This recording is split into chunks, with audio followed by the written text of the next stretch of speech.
Vous voulez savoir comment j'ai fait pour devenir populaire après 30 années de rejet social? C'est simple. Ok, je suis pas un modèle, d'accord. Mais si vous voulez savoir comment j'ai fait pour me sentir un petit peu mieux quand même dans mes relations aux autres, restez là. Je vais vous raconter les 4 étapes par lesquelles je suis passée. Peut-être que ça vous aidera.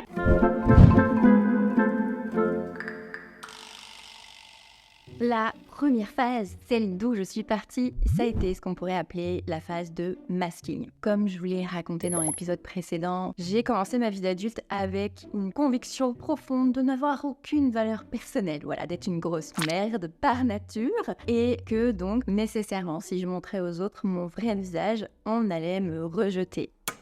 Donc pendant des années, ma stratégie, ça a été ce qu'on appelle le masking. Ah non, pas ce genre de masque, non. Rien à voir, c'est plutôt ce genre-là. Alors ça, c'est censé représenter le visage d'une petite fille parfaite. Oui, je sais, c'est accessoirement le visage d'une tueuse. Mais c'est bon, on va pas pinailler sur des détails. On va partir du principe que c'est le visage d'une petite fille modèle. Bon, en fait, le masking, c'est un mot anglais. Oui.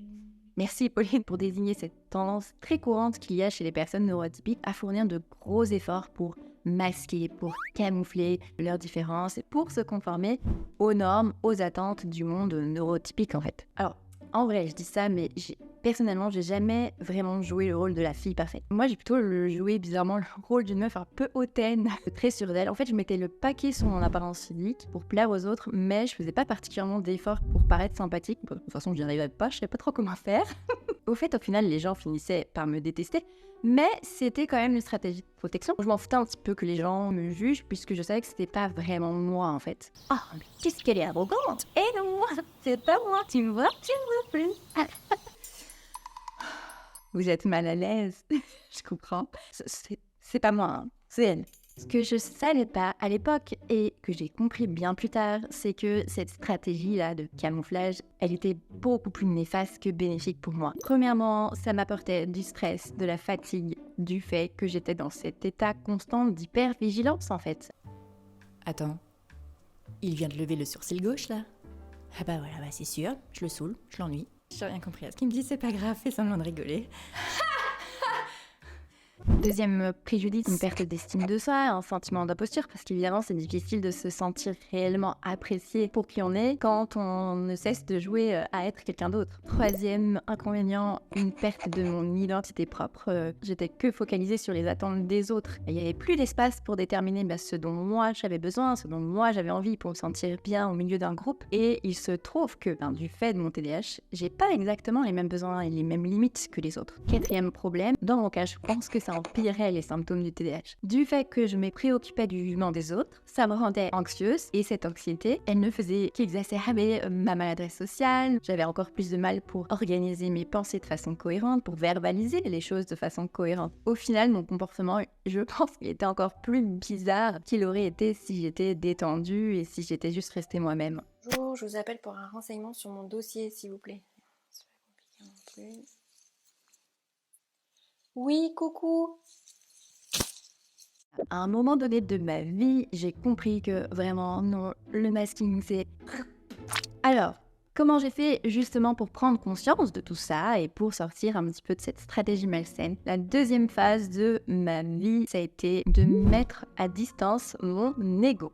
Je vous explique. Déjà, l'ego, c'est quoi? C'est l'attachement qu'on a envers le jugement des autres sur notre petite personne. Et sachez que quand on a un trouble ou un handicap, on est souvent amené en fait à vouloir surcompenser, à rentrer dans une recherche effrénée de reconnaissance, d'approbation, pour se rassurer sur sa valeur, pour se prouver quelque chose. En tout cas, c'était totalement mon cas, jusqu'à ce que j'ai commencé à pratiquer intensément la méditation de pleine conscience. C'est évidemment loin d'être la seule voie thérapeutique, même si je vous bassine avec ça, mais il se trouve que ça a été la mienne. Et il faut savoir que un des effets de cette pratique, c'est qu'on arrive petit à petit à se distancier de l'ego. En gros, je suis passée progressivement de ça.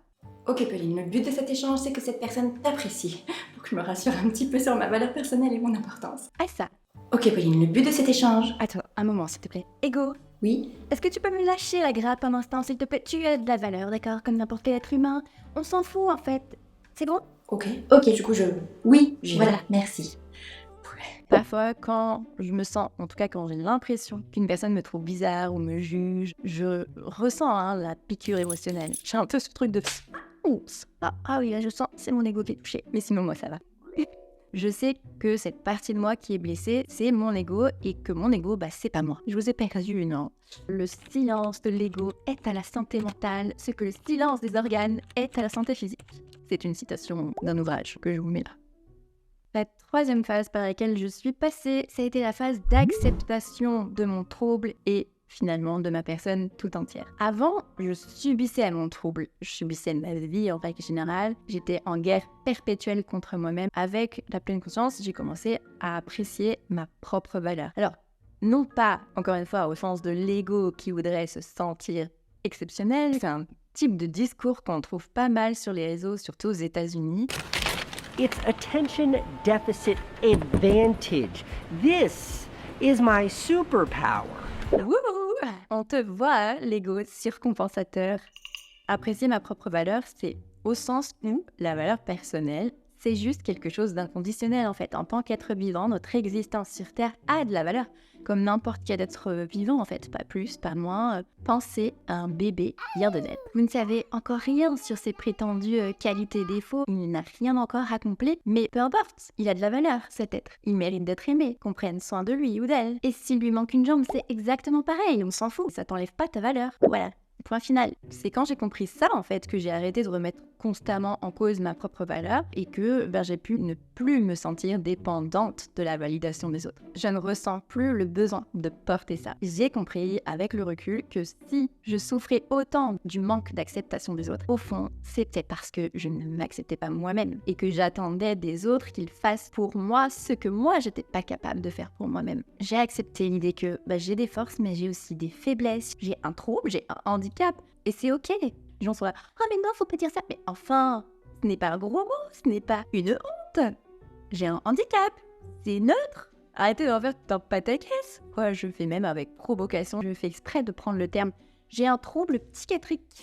Je vois que tout le monde est tendu, comme si je venais de dire un truc absolument infâme sur ma propre personne, mais c'est pas un jugement de valeur, c'est factuel. J'ai accepté aussi que ma différence de fonctionnement, parfois, elle suscite chez les autres de l'étonnement, de l'incompréhension, voire du rejet, mais quand ça arrive, ça n'ébranle plus autant mon estime personnelle, parce que cette estime, elle est solide, elle est plus dépendante des réactions des autres. Je suis en paix avec mon trouble, avec ce que je suis. Le point à retenir par rapport à ça, c'est que vraiment, je vous invite à mettre l'énergie que vous avez, non pas dans des efforts pour plaire aux autres, pour séduire les autres, mais vraiment dans un travail thérapeutique pour réussir à vous accepter. Le jugement des autres, vous n'avez pas vraiment de prise dessus en réalité. Le jugement que vous forgez vis-à-vis de vous-même, ça, vous pouvez avoir un contrôle dessus. La quatrième phase, ça a été de retisser des relations plus sereines, plus authentiques avec les autres. Ça, c'est quelque chose dont j'ai fait l'expérience dans mon ancien travail. La première année, ça a été une catastrophe. Comme d'habitude, j'étais isolée, les gens se foutaient de ma gueule derrière mon dos, j'étais la fille à l'ouest, à côté de la plaque, le vilain petit canard de l'équipe. Ce qui s'est passé, c'est que au fil du temps, des mois, j'ai commencé à me détendre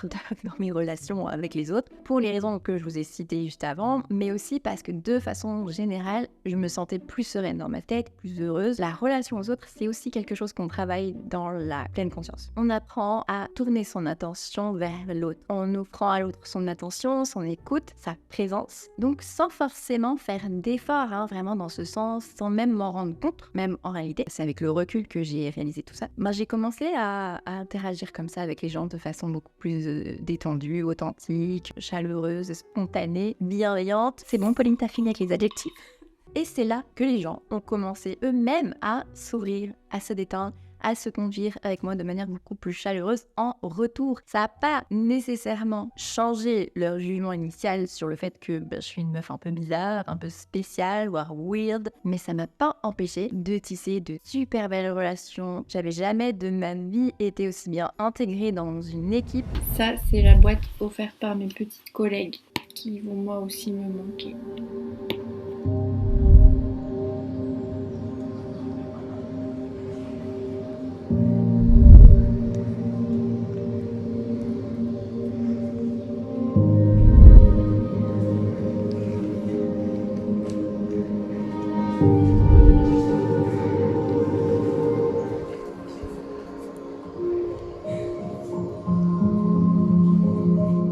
expérience-là, ça m'a vraiment servi de déclic pour me faire réaliser que c'est vraiment en lâchant prise sur le désir d'être accepté que j'ai pu finir par recevoir cette acceptation. Du moment que moi je suis à l'aise avec qui je suis, les autres peuvent le devenir aussi au fil du temps. Tout ça nous mène au 5e point qui est encore en travail. À l'heure où je vous parle, communiquer davantage sur mes limites et mes besoins. Ça, c'est le plus difficile pour moi parce que j'ai un gros problème d'affirmation de soi. Je n'ose pas déranger les autres. J'ai compris ça en discutant avec une personne autiste. Elle me disait que dans son travail, elle avait fait savoir aux autres de quoi elle avait besoin de la part des autres en termes de comportement ou en termes d'aménagement pour se sentir bien au travail, mais surtout pour être efficace au travail, pour être fonctionnel en fait, tout simplement, dans l'intérêt de tout le monde. Et je me suis dit, mais pourquoi on ne s'autorise pas à faire ça? Je pense que c'est super rare que les personnes avec un TDAH aient cette démarche-là, de dire, je dis n'importe quoi, moi, je peux pas rester assis en réunion pendant 3 heures en raison de mon trouble, je pose mes limites. Ou de dire, moi, j'ai besoin de prendre des courtes pauses toutes les 25 minutes pour recharger mes capacités d'attention. Affirmation des besoins. Ça peut permettre d'éviter tout un tas de conflits et de malentendus. Je donnais récemment un exemple, moi dans mon travail, quand je donne un cours à de nouveaux élèves, je leur explique, voilà, j'ai des troubles de la mémoire, donc ne soyez pas offusqués si je ne me rappelle pas de votre prénom ou si je ne reconnais pas votre visage. La séance d'après, tout le monde n'a pas les problèmes de mémoire, mais moi j'en ai, et je me sens pas obligée de préciser quel trouble j'ai exactement, de rentrer dans les détails, juste je donne les informations nécessaires pour éviter les malentendus, prévenir les éventuelles vexations. Je pense que l'intention avec laquelle on donne les informations est essentielle. Je pense que si vous le faites avec l'intention de vous justifier, de vous dédouaner d'un comportement qui est néfaste aux autres, là, potentiellement, ça sera mal reçu. Mais si vous le faites tout contraire avec l'intention bienveillante de protéger votre relation avec l'autre, de prendre soin de ses besoins aussi à lui, l'autre personne se sentira au contraire traitée avec respect, avec considération, et elle aura envie de se mettre à votre place. Un pas justement supplémentaire dans la communication, c'est d'oser dire à l'autre comment il peut nous soutenir. Pour reprendre cet exemple, mes élèves, je leur ai dit, si vous voyez que je ne vous reconnais pas, vous pouvez me rappeler dans une conversation qu'on a eue, dans quel contexte, et là je pourrais mieux facilement me rappeler de vous. Là vous voyez, je me contente pas de leur présenter les choses sous l'angle d'un problème irrésolu, je vous reconnaîtrai pas et vous devez accepter, c'est pas de ma faute. Je leur donne une solution et ça se passe super bien. Les gens prennent les devants, ils viennent me donner leur prénom pour m'aider quand ils reviennent. Je pense vraiment que la plupart des gens ont envie d'aider quand ils savent comment faire et quand c'est simple pour eux. Si j'ai un conseil à vous donner, c'est de vous informer au maximum sur votre trouble. Vous saurez de quelles ressources concrètes vous avez besoin pour pouvoir fonctionner et pouvoir expliquer aux autres comment ils peuvent vous soutenir de manière simple. Alors, je vous ai présenté les étapes par lesquelles moi je suis passée. Maintenant, si ce chemin vous inspire, comment vous pourriez arriver au même résultat? D'après la recherche scientifique, la méthode la plus efficace pour travailler vraiment en profondeur sur ce type de problématique, c'est la thérapie comportementale et cognitive. Juste en quelques mots, avec ce type d'approche, l'idée c'est, si je dis pas de bêtises, qu'on va identifier quel schéma de pensée dysfonctionnel nous pousse par exemple au masking, en quoi ces schémas nous portent préjudice et par quelle pensée plus réaliste, plus bénéfiques, vous pouvez les remplacer. Et même chose pour vos comportements. Et l'idée ensuite, c'est que vous allez vous exercer en situation sociale à modifier ces schémas de pensée et de comportement. Petite précision aussi, c'est que selon certaines études, il y aurait environ 20% de personnes avec un TDAH qui seraient également concernées par un TSA, trouble du spectre autistique. Donc n'hésitez pas à creuser cette piste si vous avez vraiment de très grosses difficultés sociales. Sur ce, bisous!